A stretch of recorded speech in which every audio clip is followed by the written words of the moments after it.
Good afternoon, everyone, and welcome to our Family and Friends Update for June. My name is Petronella Ndebele, and I'm the Director of Strategic Communications and Stakeholder Relations, and will be facilitating today's program. Thank you for taking the time to watch the webinar. And before we proceed with giving the land acknowledgement, we would like to acknowledge that June is Indigenous History Month, a time to honor the rich heritage, diverse cultures, and significant contributions of First Nations, Inuit, and Métis peoples. June is also Pride Month, a time to celebrate diversity, resilience, and contributions of the 2S LGBTQI+ community. We continue to stand united in our commitment to creating an inclusive and equitable environment for all. And now for the land acknowledgement. I would like to acknowledge that the land we're meeting on is the traditional territory of many nations, including the Mississaugas of the Credit, the Anishinaabe, the Chippewa, the Haudenosaunee, and the Wendat peoples, and is now home to many diverse First Nations, Inuit, and Métis peoples.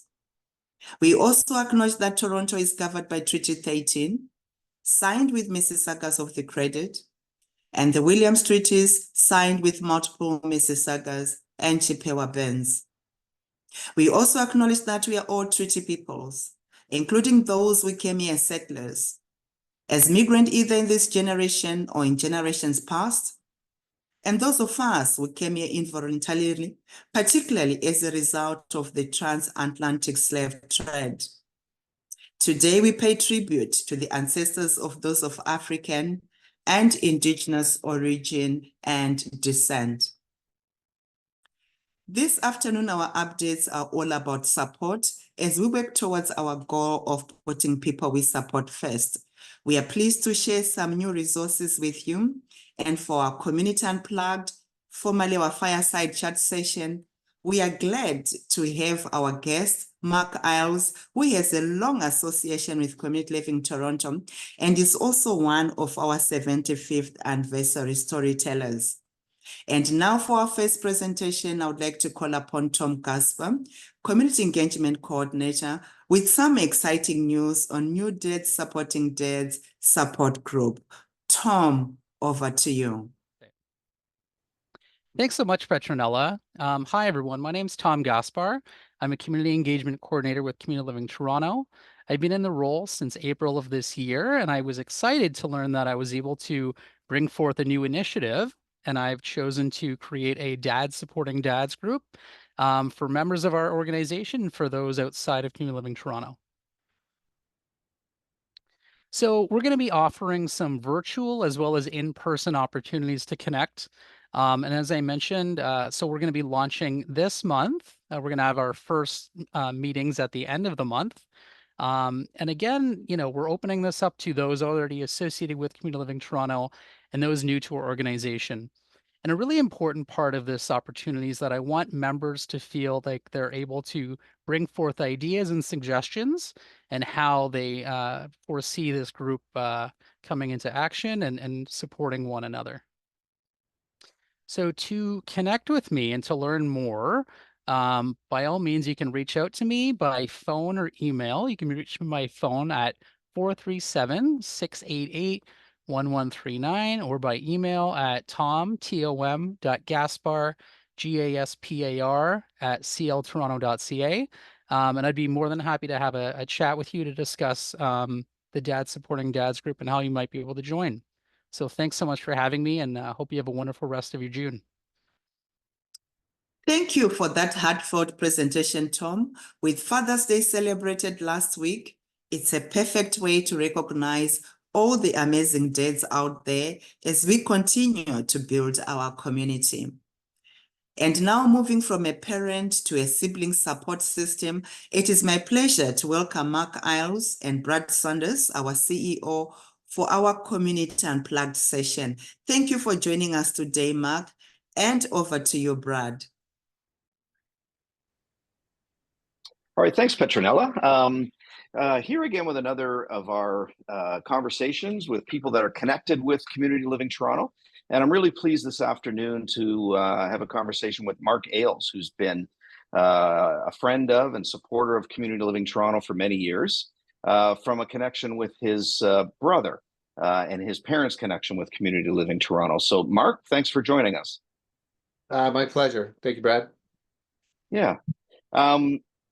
You were one of the people that we tapped on to share their stories with us through our 75th anniversary. And you shared a great story about your family and your brother. And I'm wondering if you could refresh our memory around and tell us a little bit about your parents and your brother. All right. So family of five, we grew up in Scarborough, Warden 401. There was three boys, myself, Peter, the middle brother, and Paul, my oldest brother. Paul, of course, is the one we're talking about today. We grew up in a great little neighborhood. Everyone watched out for my big brother, made sure, he wasn't doing anything he shouldn't have been doing, but he was always on his bicycle, always moving around. And so it was really great for my parents to know that the whole community was always, keeping an eye on Paul and making sure everything was going well. Paul, he went to Lawson in the early years, and I can still remember going in there for some of the events and whatever. So he had, I would say back then he had a better than normal lifestyle with what he had, because he was included at Lawson and they had some really great programs over there. Paul was always well liked, so we always had his teachers over for Sunday dinners. He would go with them to private events. Later in life at at the workshop on Fairfax, he would go to weddings with some of the ladies down there as a chaperone. Okay. So yeah, Paul was always well liked. He always had a smile on, and he never had an enemy. So it was great. That's great. He'd go to the weddings as like a +1 kind of thing. Is that? Yeah. And then they always went to McDonald's afterwards. That was the big kicker. Now you talk about growing up in Scarborough and your community, your neighborhood being a really important part to what made your family life and Paul's life growing up quite a bit more reassuring. I think the nickname your neighbors had was Uncle Paulie. Community is very important to Community Living Toronto, and in our strategic plan, we're looking at how do we help foster communities and neighborhoods across the city, because it is one of the strengths of Toronto. What made your neighborhood that as you look back on that special place, or that place that felt like home, and where Paul was really welcomed along with the rest of your family? It might have been the time that we all grew up back then. We were all friends. We all knew each other. We had a lot of us went to the same church in the neighborhood. But when you went to school, you had 30 people in your class, but you all grew up in the same neighborhood, not like today, busting from all over. And my brother's friends were protectors of Paul, and everyone would, and you were always outside when we were younger. No one was inside. We were not allowed to be inside. So he was always included in a lot of the games we played, hide and go seek and whatnot. Our neighbors had pools. He was always allowed to go swimming there. So it was just like, it was a little mini community. Our little neighborhood was a little mini community, from Wishing-Well to Warden 401 to Shepherd, that he never ventured out of, but everyone took care of him, but they also took care of all of us, at the same time. Right. That's sorry, I was just going to say before I forgot, my son started working at Seneca College for a summer job, and he met a guy there that his grandparents grew up on our corner of we lived on a circle, and he made a comment to Peter that he really respected how our parents took care of my brother, And that came from a mid 40-year-old person that, you know, wasn't on the inside because he really didn't grow up when we were growing up. But he noticed that Paul was well liked and well taken care of. And it made me feel really good inside that my parents, they went over and above to make sure Paul was always included in everything. Yeah, that's remarkable because this would have been decades ago that your Absolutely. family had lived there, and you made Paul and your family made that impression that lasted, you know, a generation or two down from when you lived there. Yeah, my parents moved into that house when Paul was 2. So he was born in 59, I think. He was born in 59. Okay. So that's a long time ago. And mom lived there until we had to move her in a retirement home. So she was there Yeah, for almost 60 years, I guess. So that's great. One of the things that you mentioned was how the neighborhood was a safe place, and that in your story you talk about it giving you a huge peace of mind. One of the things that, you know, many parents and people that are involved with supporting people with disabilities worry about is that the community that we sometimes experience is not often the community that they experience, where they can be more vulnerable and more victimized, and taken advantage of. So to have that growing up, that must have been a real kind of blessing and reassurance for your parents, for sure. Well, what was really nice is when Paul started to go to Fairfax to community living, to the workshop, he would take the bus down Warden Avenue. And if the bus saw Paul was running down the street, because we lived maybe 200 meters from the bus stop, but down a little street, if he saw Paul running, he would wait with the door open. And my mom would always stand on the front porch and make sure he got on the bus okay. But the bus driver would wait for him, and so, you know, Paul was well liked, so everyone, I'm sure he caught the same bus almost every day, so the guy would get Yeah, to, so that was yeah. Now nice. But yeah, now you talk about, just to continue on about Paul and his personality. You talked about him as, I think you used the term, he's such a character that he was well liked in that. What memories stand out for you? I always I always talk about him. Well, he was he was just a great guy. But when we would go to weddings, he would walk up to, you know, any of the pretty ladies that were there, take their hand and go dancing. And that was it. That's all he had to do. And he was dancing. Um, he loved riding his bike all the time. He would go down to the coffee shop and get a black coffee. And it's funny, I always I was always amazed that he never seemed to get taken advantage of, you know, when he went down to the little store to buy, you know, pop or go to it was a donut shop at the time, Tim Hortons, I don't think we're around.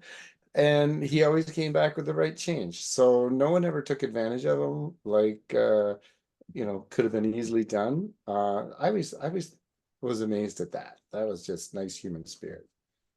That's fantastic. You talk about your parents, and they moved into the house young, and your parents were very involved with Community Toronto and also our Lawson program. And Yes. Paul participated in a number of programs there. And you mentioned he eventually went to one of our day support programs at Fairfax. Your parents, so respite or short break or parent relief, there's a number of terms for it. That was an important part of your parents' supports for Paul and your family.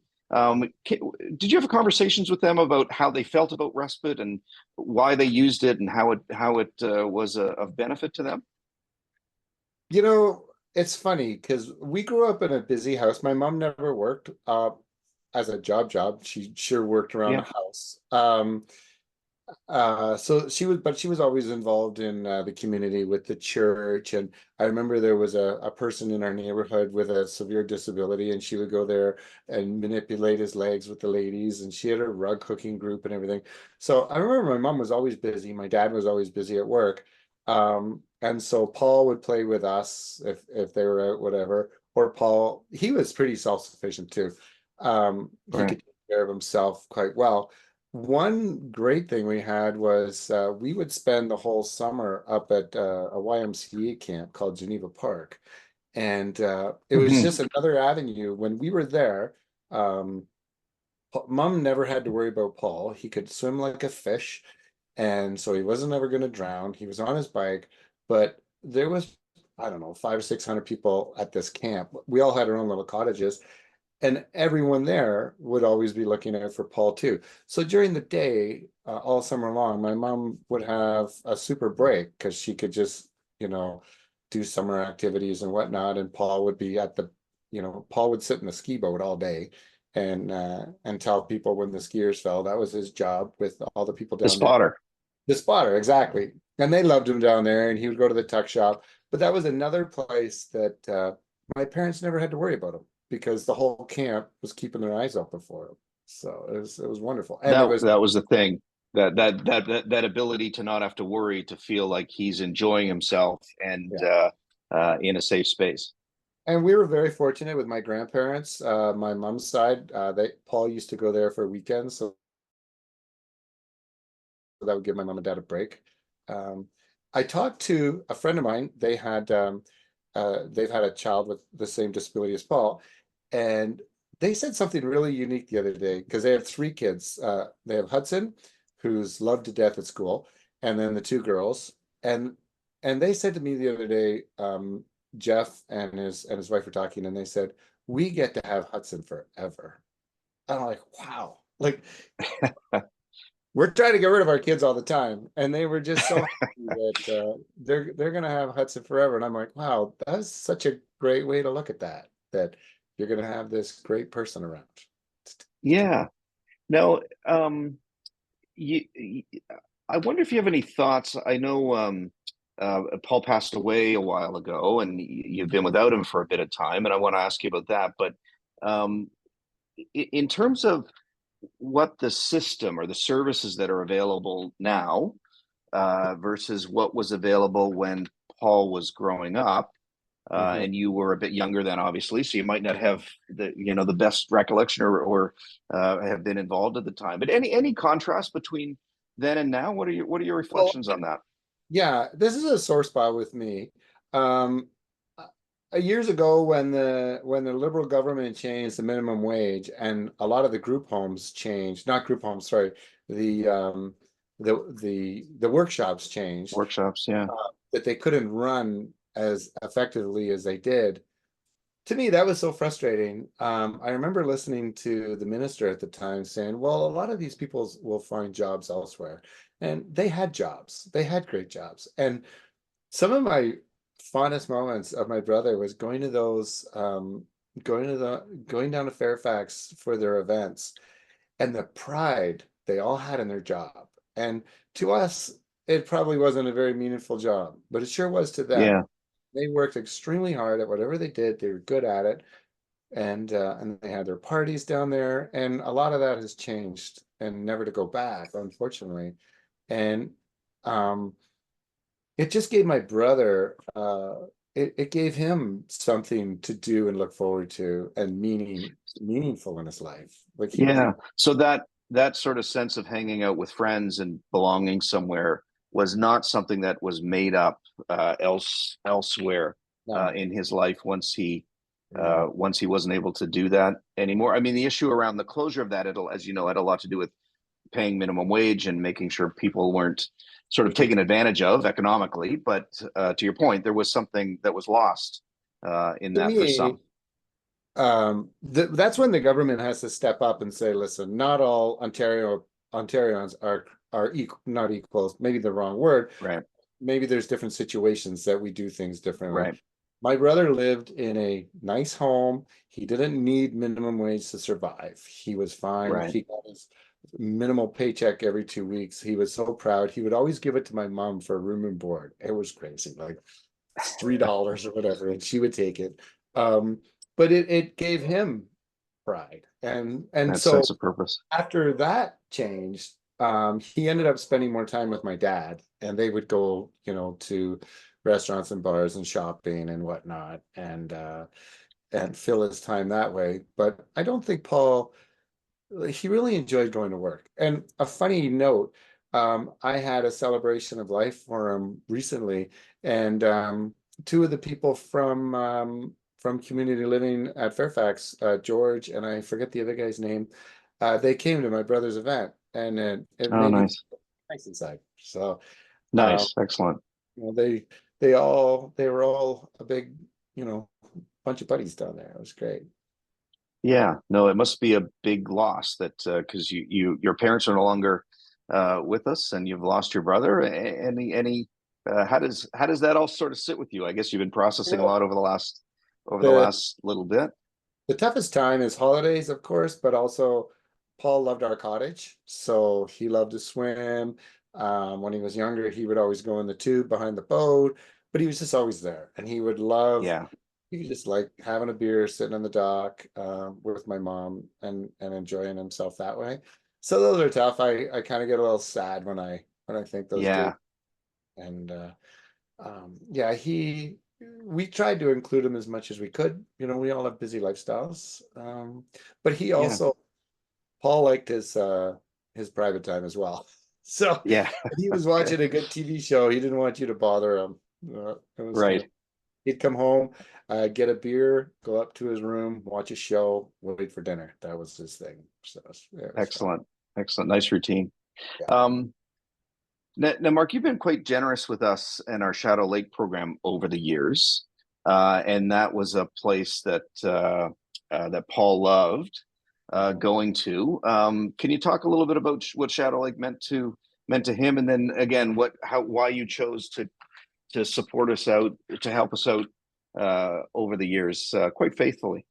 So Shadow Lake to me is one of my favorites that I like to contribute to, because we're cottagers and Shadow Lake is like a cottage, and and the lead up to COVID, you didn't really think about it, but when COVID hit, you really saw the need for camps like this, because a lot of these people in group homes, they don't get out of those group homes at all. They have So if they get a few days or a week at Shadow Lake, like that could make their year. Right. So, you know, over the years, we've been more than happy to help out with different items that were needed, or you know, funding for this and that. But when Paul got to go there, he didn't go there like year after year after year like he did to their cottage. But when he went there, he was with his friends. And Right. and as you know, we all have different circles of friends, and he had his friends, and he would be at the camp, and he loved water. So if he could be in the water all day or just playing games, like he liked to be goofy. So that was a great spot for him. And for me and our family with the camp, especially swimming, one thing I noticed over the years is everyone is equal in the water. It doesn't matter. Like you're all gonna float. So and the water is a great calming place, and you know it's nice and warm, and then you get out, you got the sand under your feet. So yeah, Shadow Lake for us is definitely special, and I hope it lasts forever. And telling Sylvie recently, so some of the money that was left over from Paul, we've put into a fund. So every year moving forward, Oh, we're going to be able to send a couple people to camp in his honor, which makes me happy inside. So, you know, these people, that's great. everyone needs a little fun in their life. That's true. Shadow Lake is, as we're talking, it's 30 something degrees outside and 10 degrees more than that with the humidex. So I wish we were having this conversation on a dock overlooking some water, because it's a little warm in here. But those are good memories. Yeah, I remember a couple years ago when that, I guess it was 3 years ago when that storm went through and did all that damage. Yeah, yeah, yeah. And they were going to struggle getting the camp open in time, or some of the programs. And I just reached out to a few of my friends, and then before we knew it, there was 25 people there clearing trees in an afternoon, and it was done. And Yeah, it was really special as they got to meet that some was great. campers that were up there. And That was great. and they're just fun, you know. The one guy, he just wanted to tell me he liked Coca-Cola. I like Coca-Cola.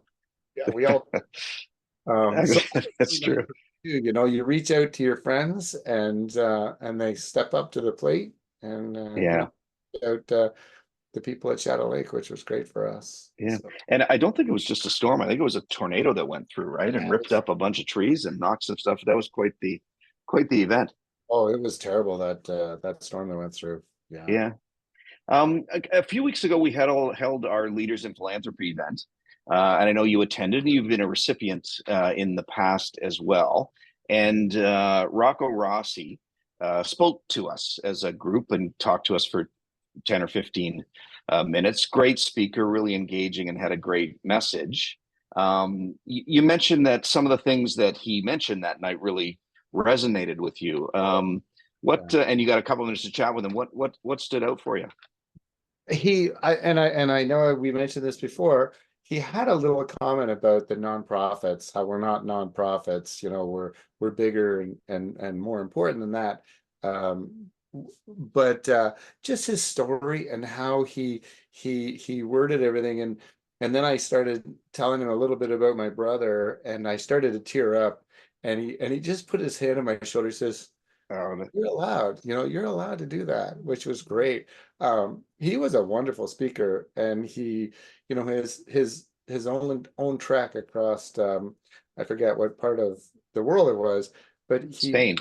Yeah, he just brought some really cool stories. And for me, I gotta say that event, I love going to that event because one thing that community living does really well is you bring the people that we're supporting to the events, and they're included 100%. And we give out the awards, and I think the people that get the awards, like the banks and stuff, they come and they can see firsthand the good that we're doing for the people because they're there, and you can talk to them, and it's really nice. And Thanks for that. Thanks for that. One of our priorities is to make sure that, you know, so often in our province and in our interactions, people with disabilities are often hidden, not in sight, not in positions of importance at times. And we, you know, many organizations, ourselves included, are trying to change that and make sure that, you know, people with lived experience that have had their own journeys are important to many people and in their communities, that they're front and center in we do. And that's great to hear you say that you recognize that. Thank you. This was the first year I've ever gone to Toronto. Was it Toronto Rocks? Is that it? Community Rocks. Community Rocks. Yeah. Man, I was blown away at that event. Because once again, it's a fun party, eh? The people we're trying to help are there, and they love to party, and it was so much fun. The music was great. Everyone was having a super time, and you know, we can raise some money and have a good time. But it's so great that, like you say, you bring the people along that we're trying to help, and showcase that. So well, we're already planning for next year, or we do that every 2 years, so we're already planning for the next one, and we're setting a pretty ambitious goal. So we'll man, you're like a PSA for us, a commercial. I didn't know this is where this conversation was going, but thank you. There's a few things that I community living has got a close spot to my heart, and Big Brothers, so I try and help out them as much as I can. I've been involved with them for a long time. I was gonna say, you made something twerk in me. Years ago, my brother had a little episode when he was in the van. They had this little row crew at Fairfax, and he was on the van cutting grass or whatever. And they had a little kid in the episode, so they sent him in to Stouffville Hospital. And you know, I always thought my brother had a smaller life than I did, because I'm out on the road and doing everything. And when I was sitting there waiting for the doctor to say what was the matter with him, 2 York Regional police officers came in, and they went to the nurses station. They said, you know, we understand, you know, you've got a person in here with disabilities, and we, you know, who is it? And so, well, he's in the room over there, and these 2 cops walked in the room, and my brother knew them both from the coffee shop. And it just blew me away. I'm like, how do you know these people? Oh, we have coffee with Paul every day, you know, and the group in the coffee shop. And I'm like, it opened my mind to say, oh yeah, it's just not a little world he's living in either. He's got friends outside of whatever we knew. And to me, that was an eye opener for me, that my brother Paul, he had a lot more going for him than I gave him credit for. So this is good. That's a great story. Nice. I think we'll end on that. What a nice story and memory that that you've got of Paul. So, Mark, thanks for taking the time, and thanks for your support. And we will definitely stay in touch. Yeah, thanks very much. Community Living, you guys are doing a fantastic job. I see you out there all the time, and you know, let's get more people supporting your great programs. And Thank you. thanks for having me here today. Makes me happy. Great. Thanks, Brad. Thank you very much, Mark. Have a good afternoon. Bye. Okay. Bye. Thank you, Brad, and thank you for your time, Mark. It is wonderful to hear about Paul's experience and the incredible memories with Community Living Toronto. And as you said in your story, belonging is indeed looking out for one another. Thank you so much. Up next, we have Caitlin Close, Program Manager, Community Participation Supports, joining us for a demo of the new Community Participation Supports and Respite microsite to showcase the features and resources available to all of you. Welcome, Caitlin, and now it's your turn. Hello, everyone. We're very excited to show you the new website for the Community Participation Supports and Respite. We've just launched successfully at the end of May 2024, and I just want to take you a walkthrough of what you can expect and what you can see on our website. So how to get to us is you'll type in the URL cpsandrespite.ca, and this will be the home page. Right away, you'll be able to see how you can register and how to create an account on My Community Hub, as all of our registration has transitioned over to registering online. You can learn about us if you scroll over the About button and click on Meet the Team. We have all of our supervisors, managers, and senior manager and director there, just to get a little bit more information on how to connect with them. The emails are provided. If you click right on CPS, it'll take you to where you can find all of the experiences and what an experience is. As we scroll down, we have lots of new photos that you'll be able to take a look at as well. You'll be able to look at all of the different CPS locations, including our fee-based option at Community Junction. There is an interactive map here as well, so you can zoom in and out of it. As well as if you click on the button here at the side, you'll be able to see all of the different locations and where they are in the city. As we continue to scroll down, you'll see all of our virtual offerings that we have, and you'll be able to get to the most recent experience guide, as well as the Community Junction brochures. All you have to do is click on the button that says download the experience guide, or you can view the brochures here as well. We have a great interactive calendar. It's a community calendar, which you can either get to by clicking on the button here or by scrolling up to the top and in the drop-down button, clicking the community calendar. Let's take a look at searching for an experience. So as we click on that, you'll be able to see the eligibility for what our funded community participation supports are. And as we scroll down, you're able to download the experience guide again by clicking on this button here and seeing our current virtual offerings. Once you're ready to register, you can click on the registration, which takes you to mycommunityhub.ca. If you do want to search for an experience and don't want to look through the guide, you can find one through our search engine, whether if you're looking for baking or bowling or bingo. You can also look at the location if you want to just look at the specific location, or if you're looking for just a certain day of the week. If you're not sure what you're looking for and just want a general search, you can type in your keyword here and you're going to click the search bar. Let's say if we are looking at our Foster Connection location. If I click Foster Connection, you'll see the experience here update to what is happening at Foster's. So if you want to learn more about Create Your Own Adventure, you can view details, or if you're ready to register, you can click on the registration button and it takes you to the registration page on My Community Hub. We're going to continue to look at the community calendar. This calendar will be updated quite frequently of our different offerings, whether it's fee for service or an event that we're holding, or if we find an event in the community that you may be interested in. So if you scroll down and we'll take a look at June, we have some of their different offerings up already with more to come for the summer months.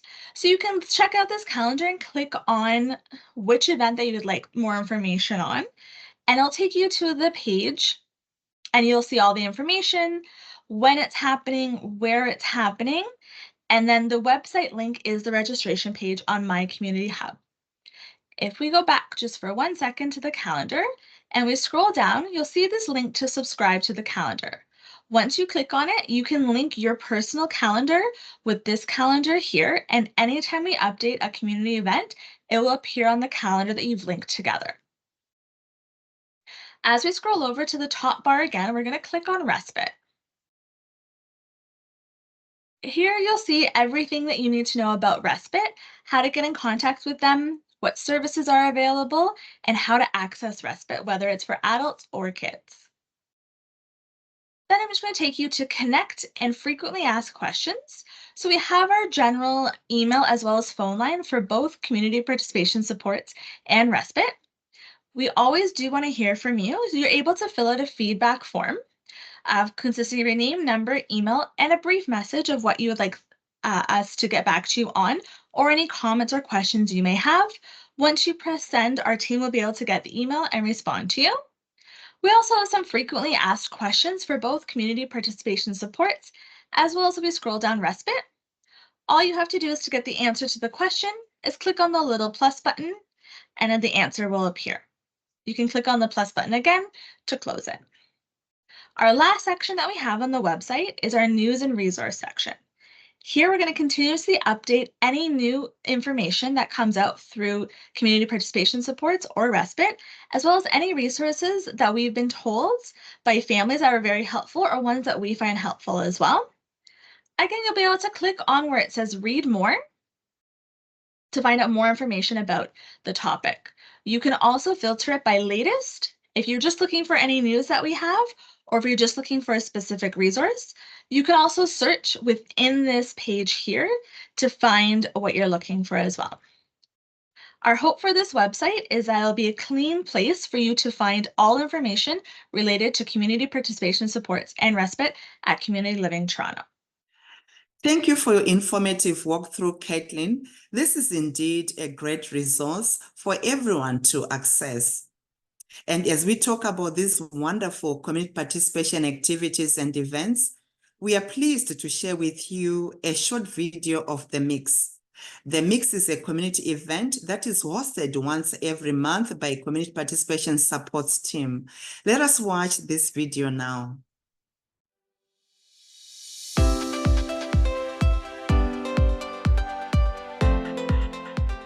Hi everyone, I'm Caitlin and welcome to The Mix. The Mix is a community event held once a month in the evening on the last Friday of each month.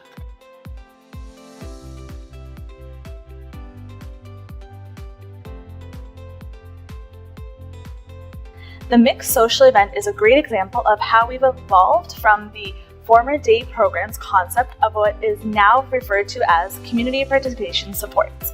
That is more of a holistic reference to our model that now includes day, evening, and weekend options for community inclusion.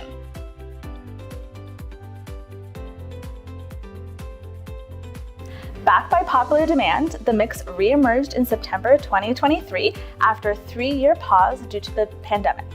Within the new model of community participation supports at Community Living Toronto, we are evolving our supports and services to reflect the choices of people receiving supports by offering them preferred and new experiences in their neighborhoods.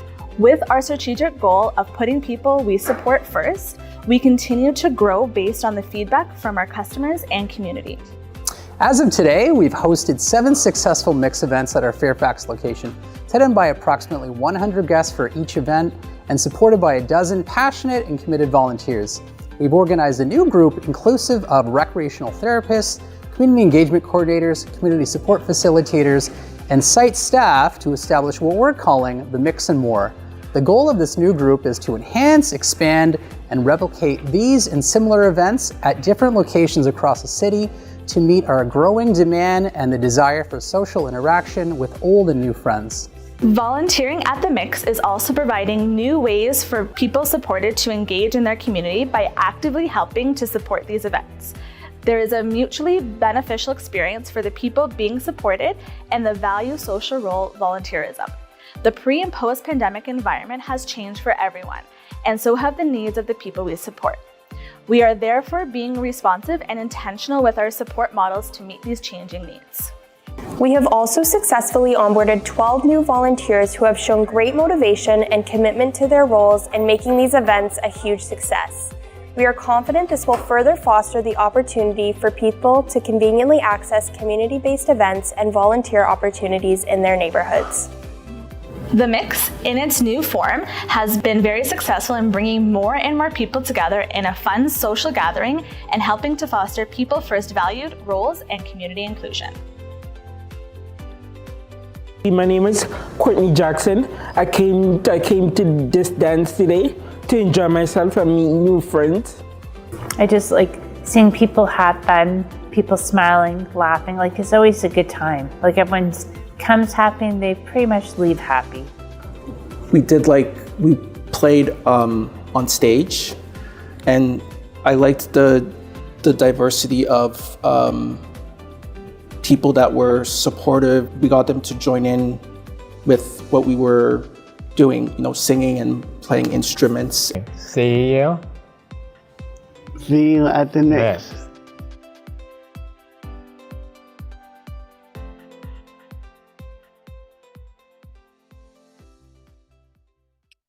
Thank you so much, team. It was heartwarming to hear from our participants and volunteers, and kudos to the CPS team members for their contribution on this new journey. Thank you so much. That is all we have for you today, and I would like to thank everyone for their support, and special thanks to our presenters and to Brad and Mark. It was a pleasure to have you with us. Thank you all for watching our webinar today, and as we wrap up, we want to wish everyone a fantastic summer. Don't miss out on our Community Spotlight on June 25th from 1 to 2 p.m. We will discuss more on the Pride Month and Indigenous History Month. We are also excited for you to meet new members of CLTO Influencers. Join us on CLTO and CLTO Influencers Facebook and Instagram pages at 1 p.m. See you then. We look forward to seeing you at our next live session in September, and do watch out for the registration details closer to the date. We are also sharing a survey this month to get your valuable feedback as we plan for the upcoming webinars, and hope you can spare a few minutes to respond to our survey by July 18th. As always, we would love to hear from you. Please share any topics or stories you would like us to cover in our future family and friends updates. Your insights help us all to learn and grow together. Thank you, and until then, stay inspired, keep making a difference, and have a great day, everyone.